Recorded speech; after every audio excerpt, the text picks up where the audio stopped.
हाय, मैं हूँ विकास और आप देख रहे हैं कॉमर्स फंडामेंटल। आज की इस वीडियो में हम डिस्कशन करेंगे पीजीटी कॉमर्स में वाद कैडर और हरियाणा के लिए जो एडवर्टीजमेंट आई थी एचपीएससी की तरफ से, उसके सिलेबस के बारे में।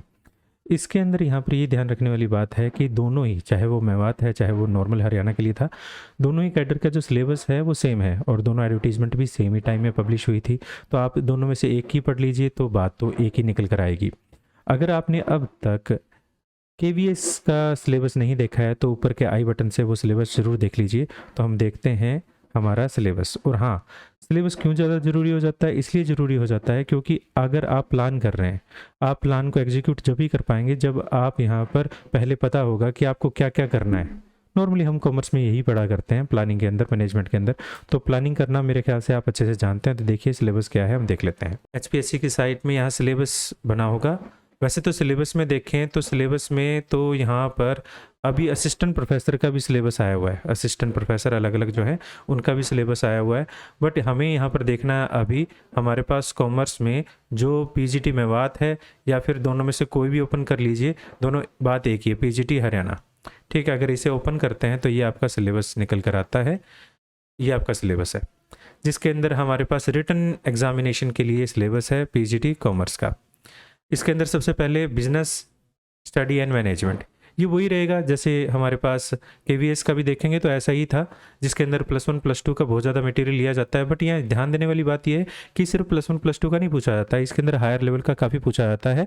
हाँ, सिलेबस वही है बट आगे चलकर वही सिलेबस काफ़ी डीप भी हो सकता है। तो इंट्रोडक्शन ऑफ बिजनेस पूरी यूनिट हमारे पास है। फॉर्म ऑफ बिजनेस ऑर्गेनाइजेशन +1 के लिए इस तरफ से ही है। ये भी बिजनेस ओनरशिप, ये भी +1 के बिजनेस स्टडी का है। बिजनेस सर्विसेज, ये भी बिजनेस स्टडी का आता है।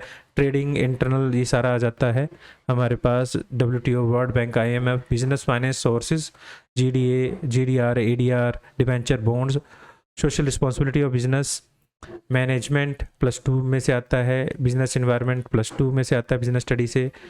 Management function, planning, organising, staffing, directing, controlling. But ये काफ़ी डीप होगा, यहाँ पर सिर्फ ये शब्द लिख दिए गए हैं। बट अगर आप एक एक चीज़ को देखेंगे तो अपने आप में बहुत ज़्यादा डीप रहती है। Business finance, financial market, human resource management, उसके बाद है मार्केटिंग, ऑर्गेनाइजेशन, बिहेवियर, और इसके बाद इमर्जिंग ट्रेंड ऑफ मैनेजमेंट। ये कुछ एक्स्ट्रा आ गया है। Business standard of ISO, consumer protection. इसके बाद financial accounting and financial management से आता है।